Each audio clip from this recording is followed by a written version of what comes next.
your video, just so you know that. So we want to welcome everyone to this panel discussion. The Seminary and Community Council has worked together with Dr. Stevens and the Bivocational grant to offer this to you, and Dr. Stevens will be introducing our panelists today. If you have any questions, please put them in the chat, and we are so glad to see all of you, and welcome to our panelists and our facilitator, Dr. Stevens. Thank you, Jen. I'm Darryl Stevens. I'm director of the Pennsylvania Academy of Ministry and director of United Methodist Studies here at Lancaster Theological Seminary. I'm also project director for a new grant-funded project, Educating for a Thriving Bivocational Ministry. This is funded in part by a grant from the InTrust Center for Theological Schools, and it is a matching grant. The other half is matched by our seminary. This event is co-sponsored by our grant project, InTrust, and the Seminary and Community Council. So I want to thank Jen for helping make this happen. I am going to give a few brief remarks about bivocational ministry, and then I will introduce our three panelists for this evening. Our topic this evening is double time management, self-care, and boundaries in bivocational ministry. For the purpose of this study, bivocational ministry is defined as a combination of religious and secular employment by someone in representative ministry. Bivocational ministry is contrasted with univocational, full-time, fully funded ministry, as well as part-time ministry not accompanied by other employment. I'll put this definition in the chat for you as well. Bivocational ministry is also called multi-vocational ministry, co-vocational, dual career, partially funded, or tent-making ministry. So I am really pleased to have with us this evening three former students of Lancaster Theological Seminary, and I will just introduce them in order of that I have here on the page. So the Reverend Barry Chambers got his Master of Divinity in 2019 from Lancaster. He is Senior Associate Pastor of Goodwin Memorial Baptist Church in Harrisburg and Senior Computer Software Developer for the Pennsylvania Higher Education Assistance Agency. Barry has been in ministry for many years. He was first ordained as an elder in a non-denominational church in 1994. He grew up Baptist, and then he returned to Goodwin Memorial and was ordained by Goodwin in 2011, and then subsequently got his Master of Divinity. The Reverend Amelia Price was a student at Lancaster Seminary from 2007 to 2009. She is pastor of St. Paul's Verdilla UCC in Selinsgrove, Pennsylvania, and is IT and clerical specialist for her husband's tax office. Amelia has a lot of experience in ministry. She began as a Christian educator in the Presbyterian Church in the 1990s after growing up Roman Catholic. In the early 2000s, she entered commissioned lay pastor program in PCUSA, and she has been preaching regularly since 2002 and has never served a fully funded pastorate. So a lot of experience as a bivocational minister. She preached supply for the UCC and changed to the UCC while in seminary. And last but not least, Reverend Barbara Rowlett graduated with a Master of Divinity in 2019 from Lancaster. She is pastor of Dille Parish UCC, 2 locations, Raysville and Potterville. And she is a capital planner for the state of Maryland. Barbara is, as I mentioned, a leading associate minister.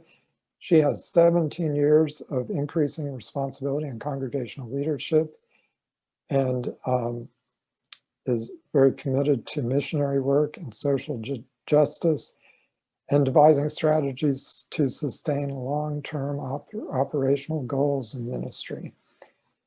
So I want to welcome all 3 of our panelists this evening. This will be a rich conversation. First of all, Barbara, let's start with you. Tell us, what is bivocational ministry for you? Bivocational ministry is unique for each person. It's a unique fit and it looks different for each person. So Barbara, give us a picture. What does bivocational ministry look like for you? Bivocational ministry for me is living in Raysville for 4 to 5 days a week and living in Hanover for the rest of the week. And that commute is based on the schedule of the church. I work 5 days a week for the state of Maryland. I'm fortunate in that I'm able to work remotely.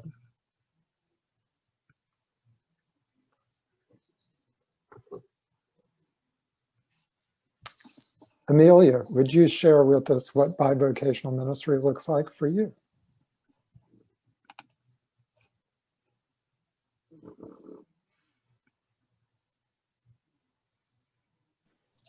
I did it too, sorry. As Dr. Stevens said, I've never served a fully funded church, so I've lived several ideations of bivocational ministry. And currently, the church that I serve is actually 8 miles from here, which is as close as I've ever lived to my church.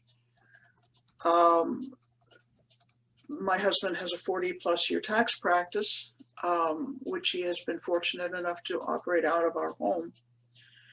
So for me, getting into tax season is a very delicate balance as I take care of his IT work. I do some clerical work for him. Much of what I do this time of year is troubleshooting because all the software is new and it doesn't like to work together. Yes, Reverend Barry's over there smiling. And today the question resonates extremely deeply because I had a funeral this morning. Our church's first COVID death. So the planning and the logistics of making sure that everything was taken care of here, the family, funeral home, everyone was taken care of there amid the church responsibilities. And I failed to tell Dr. Stevens that I'm also the Secretary Treasurer of Central Association, which is the local geographic body of the United Church of Christ. And we have an ecclesiastical council coming up. So I sometimes describe it as juggling. And today was a juggle ball. Thank you, Amelia. Barry, would you share with us what bivocational ministry looks like for you? Sure. For me, I am 5 days of the week employed full-time with the Commonwealth of Pennsylvania at Pennsylvania Higher Education Assistance Agency. Prior to COVID-19, I was working from home twice a week, and the rest of the time was in the office in the headquarters building in Harrisburg. Since COVID-19, I am 100% from home, working there. And the church facilities that we have, I'm able to do our worship services from home. We broadcast from home now for the preaching. Currently, I'm actually conducting a couple of different marriage courses online right now. Prior to COVID, I did them in person at the church, but now this has been a double-edged sword. Instead of running one class at a time, I've got more than one class going on at the time, but it's been a farther reach that now I actually have one couple that's in Lancaster, that's a part of my class. Another one that's in Buffalo, New York, that's a part of my class. So it's been a double-edged sword as far as that goes, but the ministry is ongoing. That could be however many days a week. Fortunately, right now, I'm not having to drive out to the church building that I used to have to do all the time, in addition to driving out to my office building for FIA. And that was all in the midst of driving out an hour to get to Lancaster for the whole time frame that I was there working on getting that degree. So praise God that 1 hour drive, the classes, the 3 hours of classes, and then the 1 hour drive back, and then turn right back around and do it again the next day, because I was a weekend student. So I was doing that Friday evenings and then Saturdays leading up to Sunday morning services. So it was quite the juggle. So praise God that portion is over. I'm just now juggling the work aspect with FIA and the ministry aspect with Goodwin. In addition to working with the Interreligious Forum of Greater Harrisburg, we have quite a few things going on with the different religious organizations in this city that we come together and work together promoting unity and harmony. And that is another piece of the ministry juggle. So that's pretty much what bivocational ministry looks like for me today. Well, and each day may be different. Each day may be very different. I'm seeing a lot of nods. That's right. So one of our main topics this evening is time management, and that immediately becomes clear from your just brief descriptions of what bivocational ministry looks like for you. Is, oh wow, that's a major component of being bivocational, is time management. So Amelia, we'll start with you this time. What have you learned about time management, or how do you manage your time? Or, is this a part of bivocational ministry that you excel at, or is this always the hard part? Because part of bivocational ministry is a personality fit, right? You've got to have a bivocational personality for this to work. Mm-hmm. So tell us a little bit about how you manage your time. Time management is very much at the root of any ministry, because even if you're in a fully funded, full-time single position, you are expected to be present to your parish as the parish needs. So one of the things that is absolutely vital is communication with all of the different stakeholders. That's the outward piece for me. The inward piece is to be as organized as you can possibly be. It is much easier now that there are electronic calendars and all of them talk to each other. I've seen a couple smartwatches around the screen. They can be a benefit to keep you on track. But the best list in the world goes out the window when you get the text or the phone call that says so-and-so died. In the days that we used to be able to visit in the hospital, the schedule goes out the window when you have to go to the emergency room. So you almost have to be thinking 2 steps forward and 2 steps back with anything that you do or plan. And it can be exhausting. So you come back to the communication piece with the stakeholders, communicating the value, the things that you're doing, not that you're making, I did 3 visits and all this, not that kind of communication. I was present to a family and I was exhausted when I was done, so I'm going to go do something in my workshop tonight instead of write that report, or instead of the initial meeting that we talked about, let's move that to another day. So it's very much communicating, being aware of your own self, being aware of those markers inside of you when you are done giving and it's time to start taking care of yourself. Because and it's trite and it's old, but you cannot serve out of an empty well. And anything that rejuvenates you has to be as present on your calendar as the important meeting with your board. And if it's not, that has to be examined. And I learned that every single solitary day. That's the piece I'm not good at.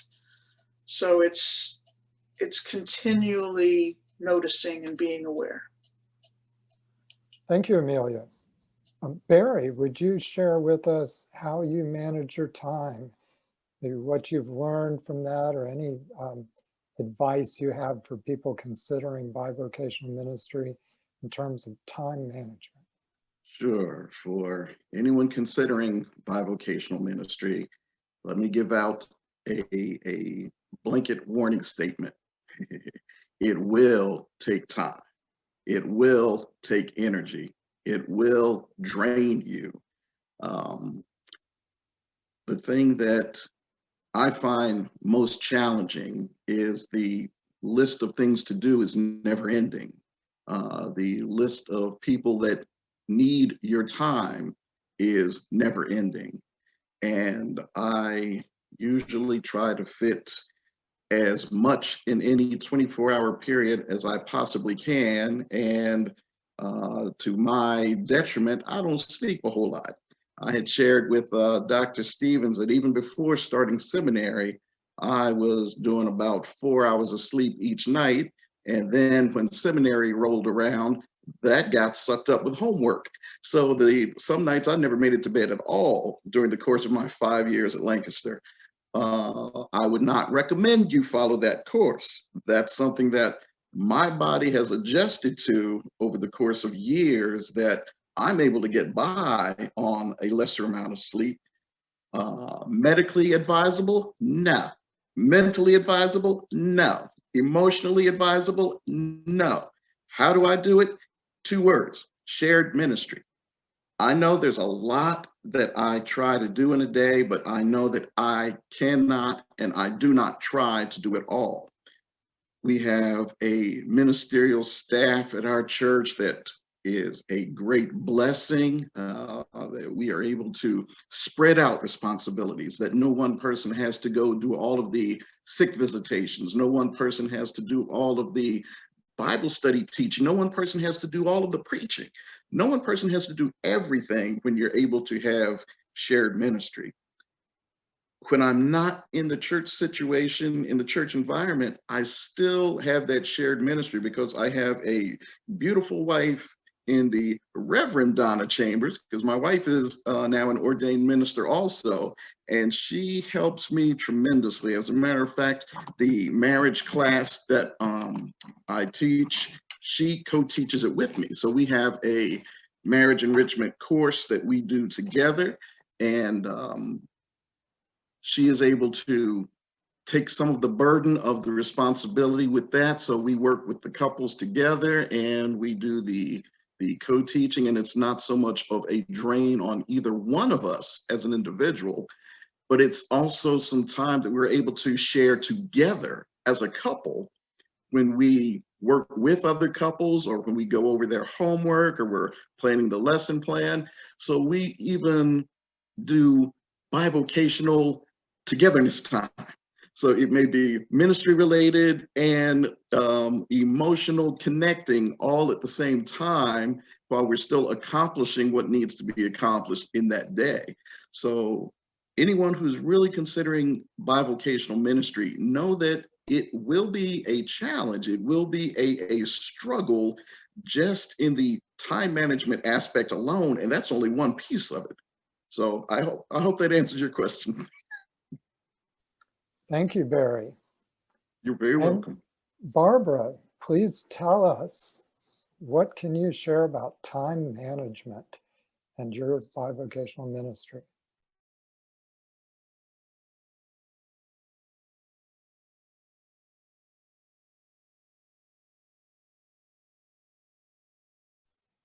Barbara, you were muted. Yes, I'm sorry. All of the above comments are so true. And just to summarize what I believe are benefits in bivocational ministry, because it is difficult. I work 2 full-time jobs. I am a full-time pastor and I am a full-time capital planner. I am pastor of 2 churches. We have a school. It is very, very challenging. If I would just add to what was already stated, 3 things come to mind that's very much needed. And that is balance. You need to balance your time, however you do that. In some cases, there are people you can designate some of your responsibilities to. But even at that, and being a pastor, there's some things you just cannot give to anyone. I don't have other ministerial staff. I don't have, I have access to pulpit supply, but in the UCC, that means extra money. You need to, I mean, it translates into dollars. So for real, you really have to create some balance. You need to name those things and prioritize, and you need to schedule them, and you need discipline for yourself so that you maintain some sense of schedule and order. And I believe that that's important because you also need time to spend with God, to spend in the Word, to spend in preparation for study. That's without anyone calling you. You need to be able to show up. You need to have an ear sensitive to what God is calling you to do. So I would just say all of the above. And I think it can work with balance and self-discipline. You've got to be able to say, no, I can't take anymore. And you've got to be wise enough to understand for me, when I look at a calendar and I've already filled up 8 hours of that day, that's it. And I think I'm better as a result of that. Yeah. Thank you, Barbara. So Amelia mentioned planning ahead and self-care. Barry mentioned shared ministry. Don't try and do it all yourself. Barbara mentioned balancing time commitments and delegating responsibilities when possible. That all brings us to the topic of self-care, and I'm going to include boundaries in this too, because those kind of work together, self-care and healthy boundaries. How do you maintain boundaries in terms of how do you say no, right? Sometimes that's the hardest thing in ministry. So how do you say no? How do you make sure that the demands of the congregation or congregations do not overtake your entire life and schedule? And how do you avoid being on call 24/7 to the detriment of your own health, your family, your secular job, right? So Barry, let's start with you. So self-care and boundaries. How do you say no when you need to? Well, it was something that I heard mentioned early on, and that is self-discipline.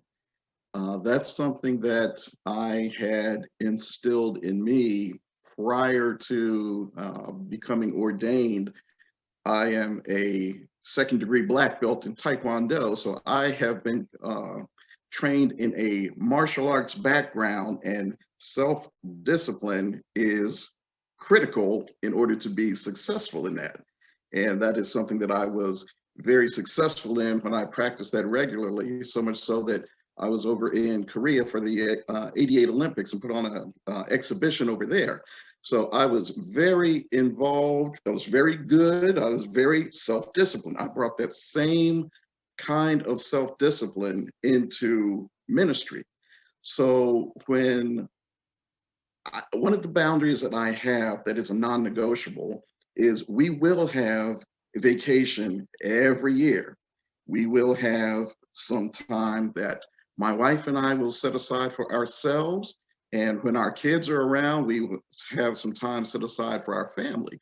I used to take my wife on cruises, and my youngest daughter, who's now grown and out of the house, she would say, Dad, when are you going to take me on a cruise? I want to go on a cruise. I said, baby, when you grow up, you can go on as many cruises as your husband is willing to take you on. When the kids go with us, that's a family vacation. When mommy and daddy go off together, that's another honeymoon. The kids are not going on the honeymoon. Okay, so we have those boundaries that we set for our personal lives, and that's just some downtime for us, some relaxing, some renewing time.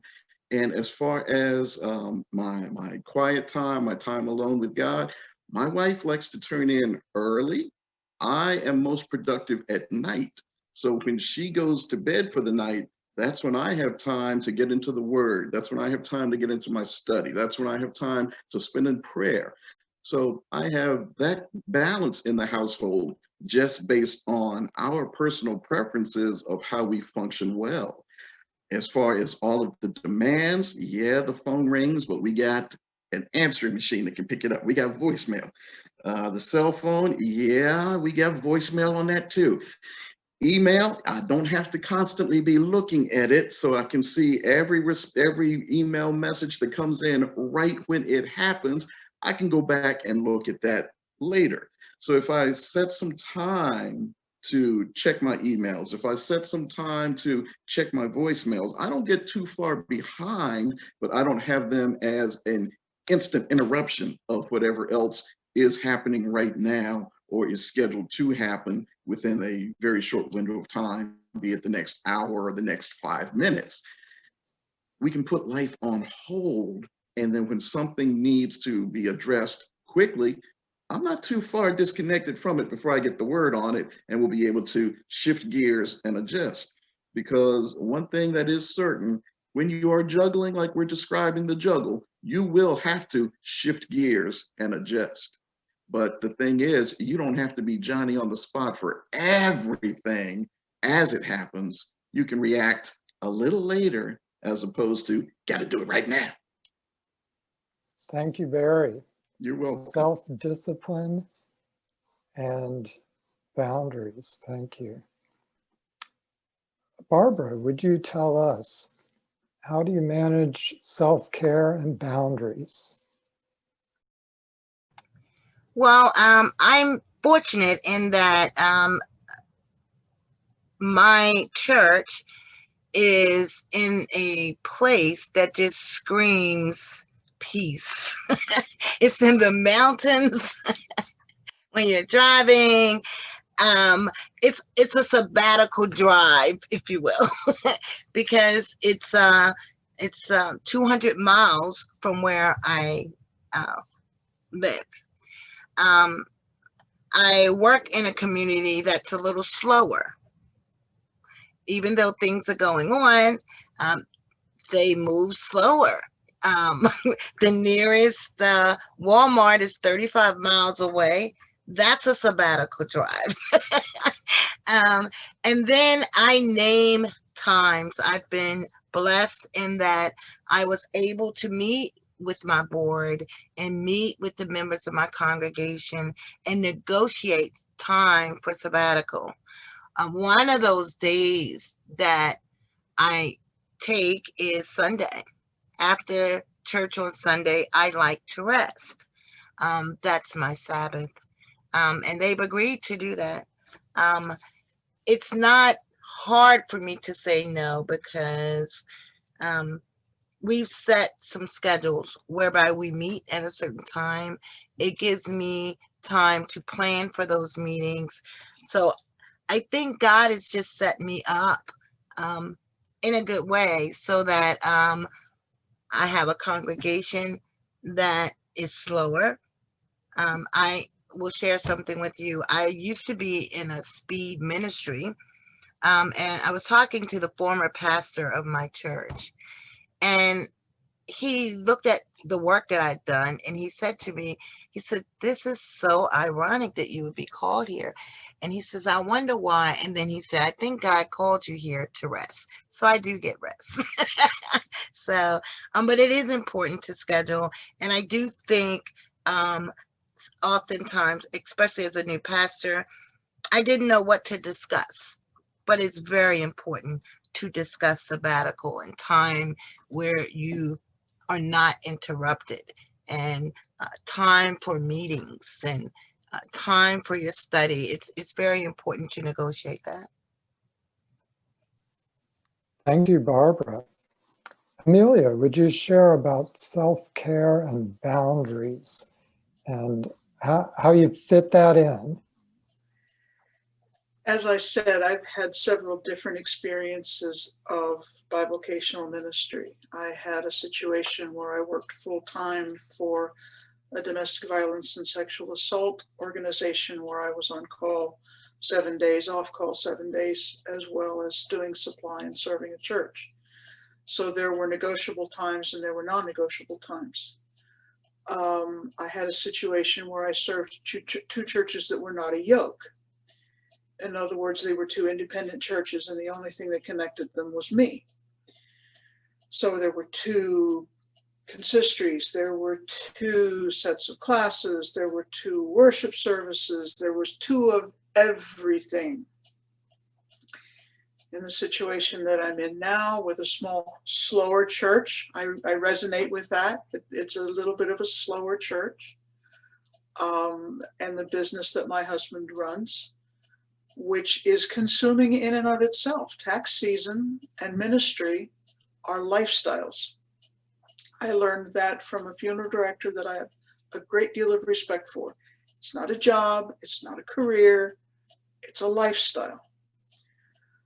So I resonate with everything that Barry and Barbara said about planning and negotiating. And it was running around in my brain, one of the most important things I was told by an Air Force chaplain when I first started into supply. He told me that there will always be more need than there is of you. There will always be more need than there is of you. As Barry noted, you can't meet it all in the moment when it is. So it isn't just learning to say no and blocking out the time. Those are vital and important.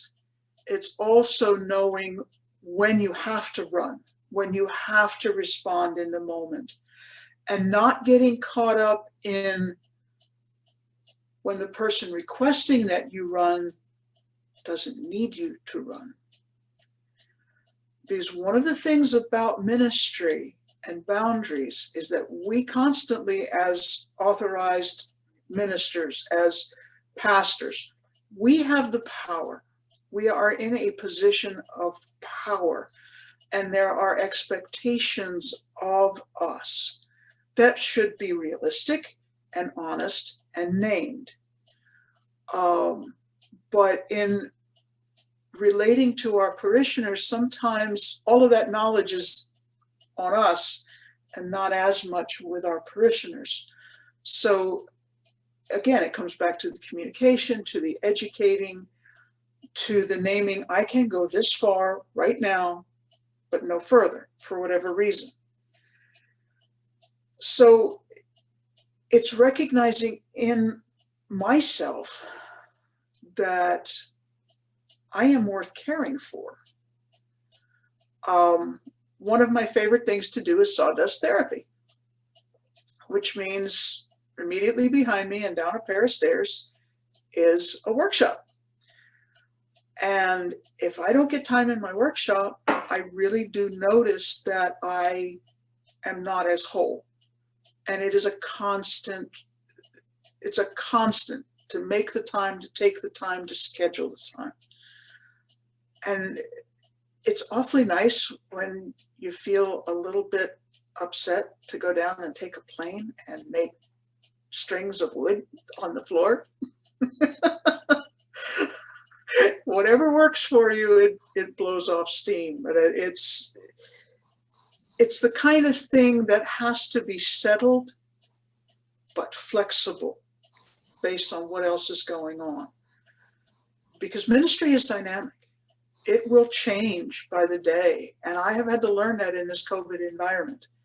A lot of the things that I used to do in ministry, I can no longer do. So I've had to find other ways to meet the needs and discern the needs and respond to the needs and name the needs I cannot deal with right now.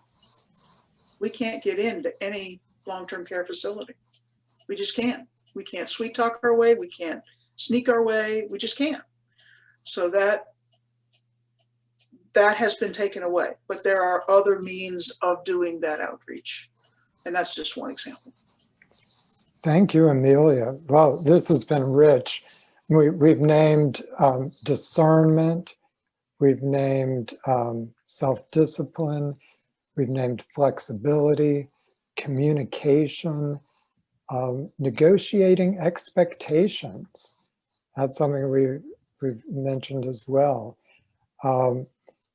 At this point, I want to open this up for Q&A. There's so much more that I could ask you, but I want to hear what our students would like to ask. And Milda, you can pipe in too with your questions. You're encouraged to ask your questions. Everyone, what do you want to hear from our panelists about bivocational ministry in terms of time management, self-care, and boundaries? I have a question. Yes. Barry mentioned that his wife is working alongside him, which helps him stay connected with his wife. But Amelia and Barbara did not mention their loved ones. So what happens when your spouses feel the pressure of you being pulled? How do you handle that? Well, my husband actually travels with me. He is the driver because that's a lot of driving. It's 400 miles a week. And part of the downtime that I have is so that we connect, so that we have dinner together. Part of what happens after service on Sunday is we make sure we're sitting down together and eating. We have the drive together. We share music that we like. I like gospel, but sometimes he wants to hear some R&B. And so we do the hand wave in the car and we get to do that kind of stuff. So he's always with me. And you did bring up a valid point, my sister, and that is when you feel the pressure, because you do oftentimes feel the pressure. He wants me to rest sometimes when it's not an opportunity to rest. But after I do what I have to do, I find comfort in just lying in his arms, and he's open for that. So we have that kind of understanding. But that's very true, and I didn't mention it. Yeah.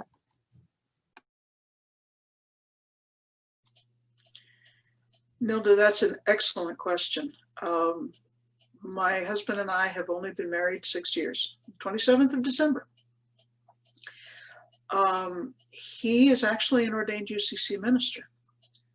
Was ordained long before I was,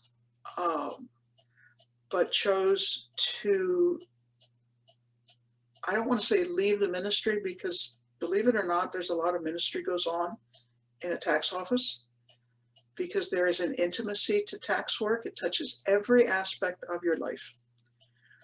And when you've done the same thing in the same place for 40 years, you build up relationships.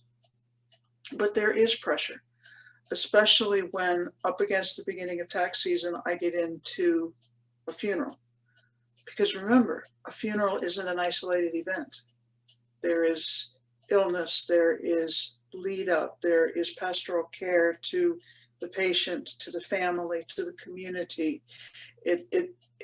And when it all comes together like that, I don't know what's beyond negotiation, but it's a recognition that in this moment, in this time, I've got to go here, and the other things have to wait. But it's a recognition, it's a trust, it's a foundation that we have built, that we will come back together and we will deal with whatever has to happen. One of the things that we try to do, no matter what else is going on, is we try to eat together. 3 meals a day, because we work out of the house. We have that privilege, but it's got to be flexible. We've got to balance and negotiate and communicate. Imagine that. We've got to communicate about what is coming and how that balance has to happen. And it's a second marriage for both of us. So the time is precious. And I rest in the fact that he understands ministry just as well or better than I do. So if it's not too coarse to say we speak the same language, we know what's coming, we know the Easter challenges, we know the Advent challenges, we know those things going in, and it's just a part of the fabric of our lives, because it is a lifestyle. It is not just a career. Did that answer your question? Now, Yes, Nilda, thank you. Nilda, I know you had directed the question to those two specifically. You mind if I pipe in on that as well? I do not mind. I Okay, just assumed that you and your wife shared that moment of responsibility, so she understood. But go ahead. I would love to hear more. well, we do, but see, ours is a transitional kind of situation, because we've been married now for 30 years. She was just ordained in 2019. So this is new with her involvement in ministry, but she had to endure me going through this and all the demands on my time before she got to the point of being utilized in ministry this way. Now, one thing that really helps us is, for the past couple of decades, is we've been teaching marriage enrichment classes, and the things that we learn as we teach in ministry, when we're dealing with marriage, dealing with couples, dealing with relationships, it helps us to see the importance of communication and working together in our own marriage. So even outside of ministry, we have built this bond of working together, and the flow that we have works quite well. Does it get challenged sometimes? Absolutely. And in my position, I have the responsibility of training ministers. As a matter of fact, I've developed a course, and I teach it not only to ministers in my own church, but ministers outside of my own church as well, that crosses denominations, in preparation for ordination. My wife was one of my students to go through this, so I had to take her through this 16-week class of the 16-week course of ordination preparation, where she was treated just as any other students and still had to read all 23 books that are assigned as part of this course. And she had to do all of the required coursework, and she had the struggle of dealing with looking at this as ministry preparation, and the struggle of looking at this as, this is my husband doing this to me. So it can be a stretch, but as she went through that, she was able to get a real feel for the demands of ministry, for the reward of being a blessing to someone, for the heartbreak of, being all alone when you're reaching out to see who can help me with something, and you're looking and there's nobody there, and it's just you in that moment. And the importance of calling on God for strength, calling on God for support, and all of that. So she was able to come from the role of supporting me as a minister to actually becoming a minister and working with me together as a minister. So she's really come full circle with this thing. So that's why I wanted to put in this aspect, because even though she is working with me in ministry now, it wasn't always that way. So we have transitioned that way, but she has always been supportive of me in ministry, and I have always been supportive of her even before she got into ministry, and definitely as she was going through the class.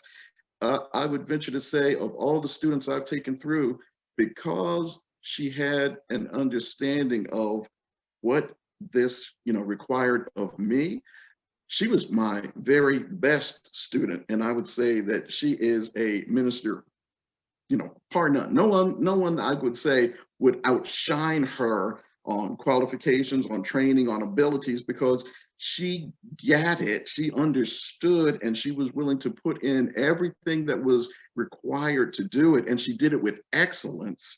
And, that's the way she does her ministry now, with excellence, because she has the mindset of what it takes, of what sacrifices are required, of, when you have to say enough is enough and get some rest, when you have to just crash through a quitting point. She understands that. And, she blesses me tremendously by having that understanding. It makes it so much easier for me doing what I need to do when somebody's calling on, Pastor Chambers, we need, she can understand where that's coming from, as opposed to they calling my husband, taking him away from me again, that kind of thing. So there's a whole journey that's involved with this thing. And anyone who's looking to get into bivocational ministry needs to understand that it's not a bed of roses, and it's not an instant, I'm coming out of school, everything's going to be fine. My financial problems are over because the church is going to take care of everything. No, it don't work that way. If you're in it for the money, you're in the wrong business, in the wrong industry, in the wrong everything. Because unless you got a mega church that you're going to walk into when you come out of school, and you're going to be the sole leader of that mega church, where they are supporting you with mega millions or whatever they're going to be paying you, don't expect ministry to meet all of the financial needs. Why do you think we bivocational? Thank you, Barry. Jen, I see your hand up.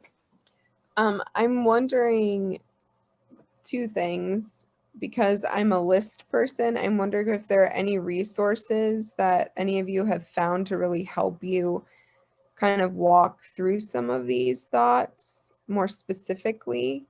Like, how did you come up with the certain non-negotiables, or did it just take time? So that's one. And the other one is, and I don't know how any of you will respond to this, but as a mother of young children, how do you firmly but politely make those boundaries so that you honor your commitments, but that you also honor yourself and your family?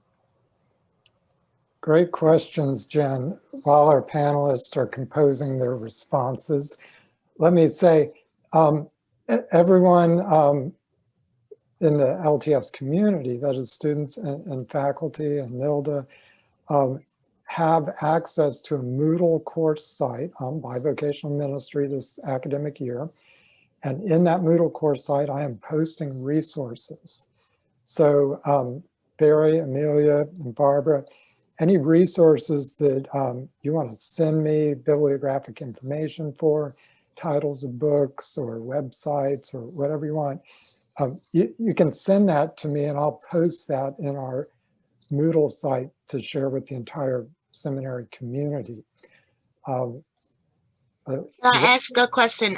One of the resources that I tell you that it was mind blowing was the pamphlet in course taught by Dean Malott just before he left.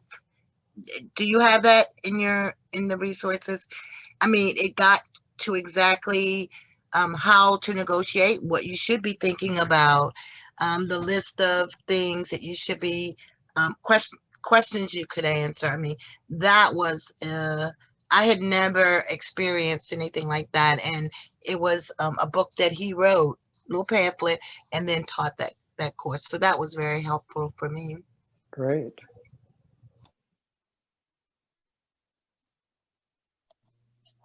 I know you had said that you are a list person. I am a list person too. As a matter of fact, you had made mention, somebody had made mention about seeing the smartwatch. I'm not a smartwatch person. I'm an old school person. So my lists are, either paper or it's something that I'm doing on my computer and keeping things. So there you go, girl. I see. So I stay organized that way. As a matter of fact, I don't even do an electronic calendar. I just, do everything, keep this thing, and my stuff is color coded so I can keep track of what's what, and every month stays full with that. But as far as list goes, I have developed things through the course of time, from experience. I've learned what works for me, what doesn't work for me, what I do need, what I don't need. As a matter of fact, I'm so much of a list person that before I got married, I had a list of the qualities that I was looking for in a wife and a contrasting list of what I found that I do not need in a wife. And, it was broken down into non-negotiables and, would be nice to have, that kind of thing. Well, I tell you, the wife I had, God really blessed me because she met everything on the list. Awesome. And if I did not have that list, which took years to develop over many different relationships of trial and error, what failed, what didn't fail, that kind of thing, that's what shaped that list. But by the time I met her, the list was complete and she fulfilled everything on that list. And now we work together in just about everything. And, list work. Yeah. Can I just add something to that? I was thinking that when you mentioned children, that what also helps me in ministry, and I know oftentimes people shy away from it, but technology helps. So I do a hybrid of that.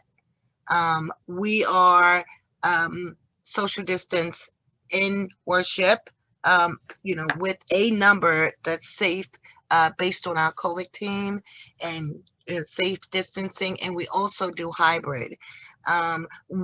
Most of the training, we've put in a framework whereby it's all online.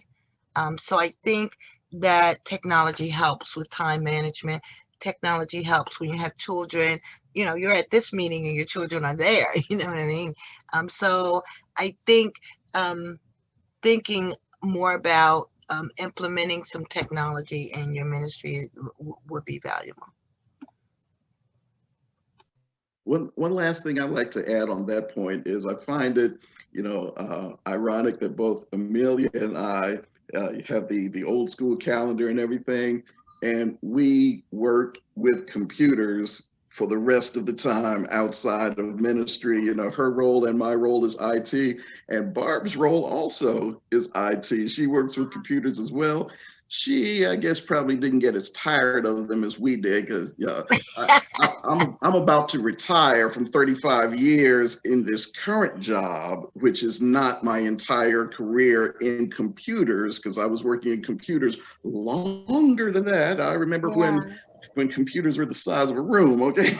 Yeah. Now you can wear them on your wrist. Yeah. But, you know, just from all of the stuff with computer and technology and things as it has gone over the course of the years, I was so involved with all of that stuff that going old school with paper was a reprieve for me. It was a Yeah. release, a getaway. So I did not have to have that consuming my entire life. Yeah. So Thank you that's why I very love that paper. Amelia. The one thing that I found essential was to find what works for me. Mhm.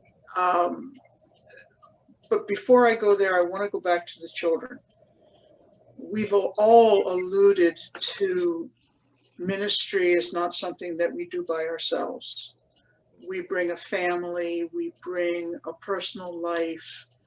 There's always going to be laundry, there's always going to be cleaning, there's always going to be, Yeah. that doesn't go away just because you get ordained or you get called to a church. Yeah. And to some degree, the onus is on us to say that we have a family, we have children, we have a spouse, we have a partner, and they have needs that are as legitimate or more so in some cases than the church. And we've talked about negotiating and communicating, and sometimes my son was 9 when I started into the second phase of my ministry. So he was a little old to become a PK, a pastor's kid. So he and I had our own conversation. And I said, what excites you the most about what mom's doing, and what scares you the most about what mom's doing? Now, he's 9, okay? He's 9 years old. So he'd been going to church with me and, you know, had some of that experience. He says, Mom, I don't ever want to be a sermon illustration. 9 years old, he says to me, I don't ever want to be a sermon illustration. When I picked myself up off the floor, I said, buddy, I promise you that you will never show up in a sermon unless I ask you first. And I have honored that through all of my years of ministry. So sometimes we just have to say to whoever the stakeholder is, my child needs me, I'll be back. And it's funny how it works out every single solitary time. And as far as the list making, my lists have lists. So I resonate, and I recommend finding what works for you, because it has to work for you. I've found that commercial things, I have to edit so much that it's just easier to do it myself. And the one thing that pushed me back into a paper calendar, I live in an underserved internet area. So some of the places where I work and where I go, you literally do not have enough to make a phone call, much less log into Google or log into Apple. So there is a certain adaptation that you have to make depending on where you are and the resources that you have available to you. But I will also say, as a person who has lists that have lists, sometimes take the list and you turn it over and you start from scratch. Because something happens or someone needs something, and you have to keep your list. It's important. There's a lot of work in it and a work around it. But there has to be a flexibility built in, even if it's only between your own ears, because of the dynamic nature of ministry, especially right now, with how ministry is happening. Thank you, all three of you, and Amelia, especially for emphasizing the dynamic nature of ministry. There's a common thread that I've heard from all three of you is how ministry, and particularly bivocational ministry, is a continual negotiation. And it's not just that you negotiate it for your particular personality and then you're set. You negotiate it each day. You negotiate it depending on what happens during the day. You negotiate it each season. And here I'm thinking of, even seasons of life. The season when we have young children, the season when our children are out of the house, the season when we're having our second honeymoon, the season when we're not partnered. Each season, each different ministry requires a new negotiation. And I think that adeptness to be able to respond and be flexible and know yourself is really key. So I thank you for emphasizing that. Before we get to the next question, in part of response to the answer, here is one resource that I have read recently. Part-Time is Plenty. The author is Jeffrey McDonald, and Jeff is going to be speaking in Lancaster in March. He's presenting at the United Methodist Church's Eastern Pennsylvania Annual Conference, Tools for Ministry, on March 13th. He's doing 2 workshops. And if you can afford $5 and an internet connection, you can attend both. And I, this afternoon, inquired about people from other denominations, just to make sure that this is open to everybody.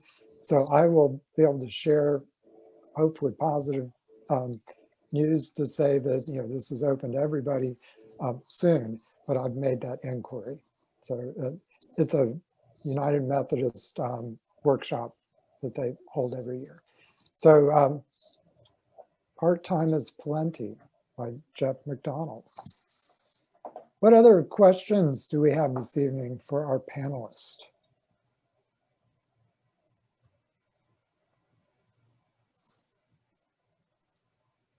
I have a question, Dr. Stevens, I can. Yes, as someone who's headed towards graduation, and hi Barbara, hi Barry, know them both well, and Amelia, pleasure to meet you tonight.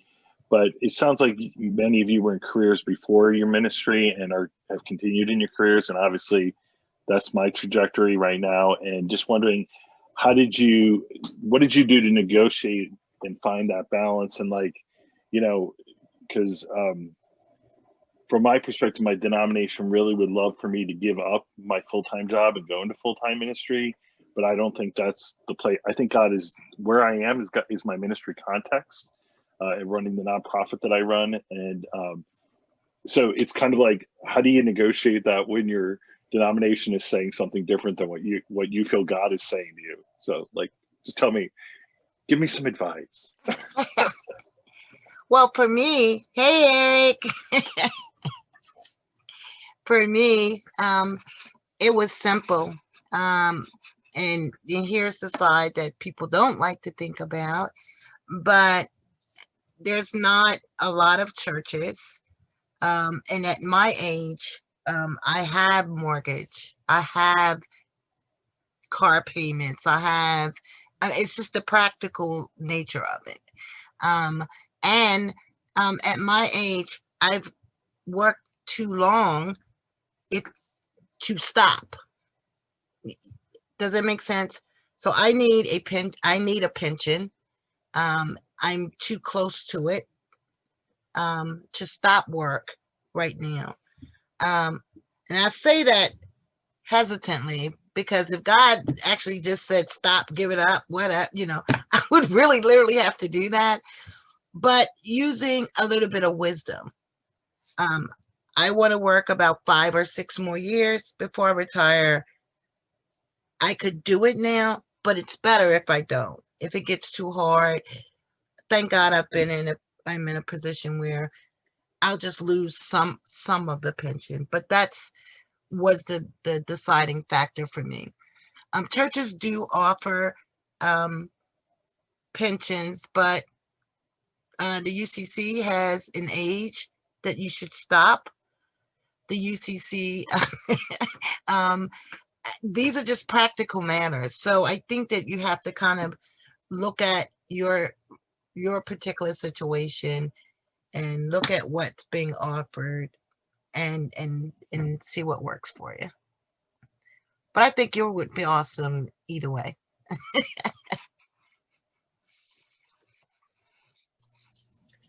Hello. Oh, go ahead, Amelia.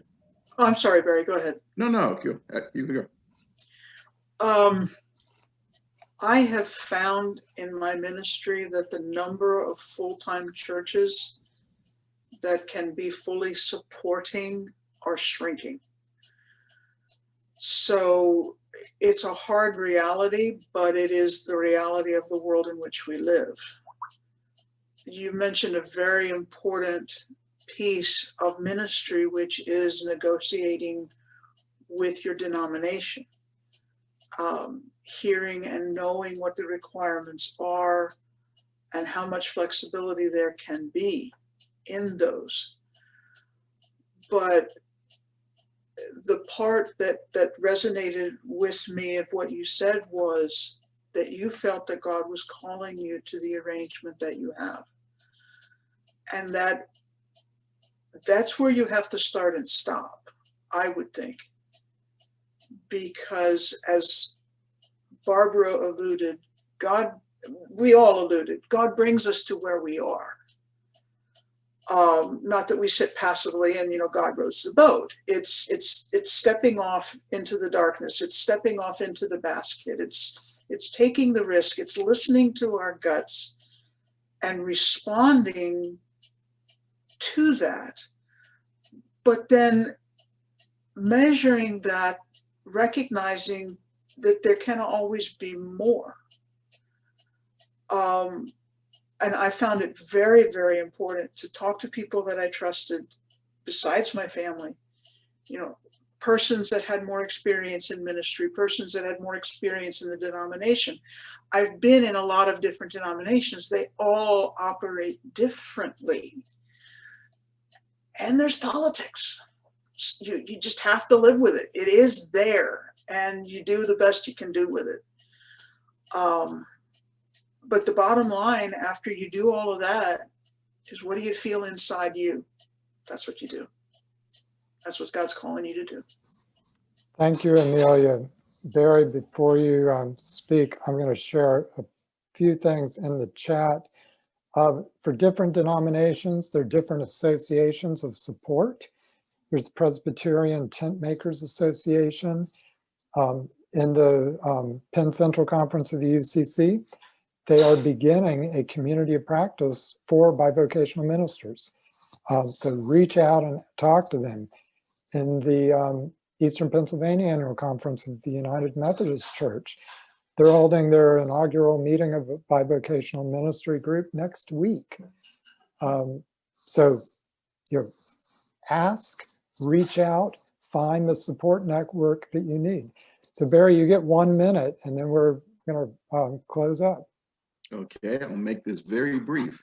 I have been in Baptist churches and non-denominational, and in all of my experiences, the churches that I've been involved with have been autonomous. They are not funded by a denomination, so whatever income is going to be provided to the pastor is going to be coming straight from that congregation. And many congregations are not able to meet your financial needs or anything. If you have been established, say you do have a mortgage, your congregation may not be able to meet your mortgage alone, much less the rest of your living experiences. So, my track God has taken me on is like Barbara, I'm looking at retirement.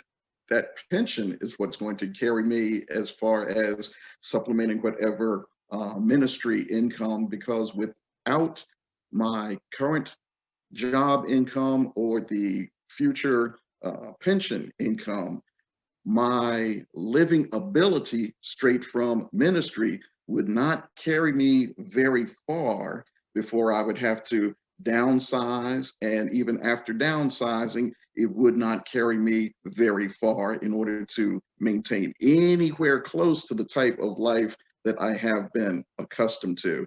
So can you do it with ministry alone? Perhaps. Be willing to sacrifice, sacrifice, sacrifice. Thank you, Barry. Finances and bivocational ministry will be a topic of an upcoming event. We're going to devote an entire event to that. And speaking of finances, on January 25th at 7 p.m., we are going to have some recruiters from the New York Annual Conference of the United Methodist Church who would like to hire somebody for bivocational ministry. So they're going to meet with our seminarians virtually. Anyone who's interested in learning about that conference, learning about bivocational ministry, or applying for that job, that's the event for you. Jen, do you have any closing words for us? Thank you all for being here, for giving your time. Dr. Stevens for hosting it, for our panelists for being a part of it, the insightful things that they've shared. I am living in bivocational arena. You can hear the iPad playing in the background, so it's very practical to me. And I think everyone else who has been on this call would say thank you. This is insightful, encouraging, and definitely valuable for us to move forward as we continue in our own careers and ministries. So thank you so very much. Thank you all.